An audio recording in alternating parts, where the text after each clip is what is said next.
લડવા પર પાછી પાની અને એવામાં ભાજપના વડોદરા અને સાબરકાંઠા બેઠકના ઉમેદવારોએ આ ચૂંટણી લડવાનો ઇનકાર કર્યો છે। ત્યારે કોંગ્રેસના નેતા મનીષ દોશીએ ભાજપ પર પ્રહાર કર્યા છે। તેમણે કહ્યું કે વડોદરાથી શરૂ થયેલી અસંતોષની આંધી અન્ય શહેરો સુધી પહોંચી છે। વલસાડ, બનાસકાંઠા અને સુરેન્દ્રનગર ભાજપમાં પણ આવો જ અસંતોષ છે તેવું તેમણે કહ્યું।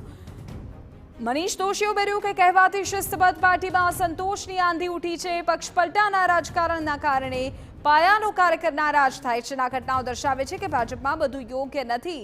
ભાજપમાં એક બાદ એક હવે ખેલ થઈ રહ્યા છે। સુરેન્દ્રનગરમાં અસંતોષ આસમાને છે, વલસાડની અંદર અસંતોષ આસમાને છે અને આ જ રીતે આણંદની અંદર પણ અસંતોષ આસમાને છે, સાબરકાંઠામાં પણ અસંતોષ આસમાને છે।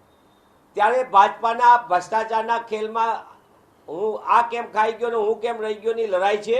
આ હુંસા તુસીએ એક પછી એક આ પ્રકારના ખેલ સામે આવે છે।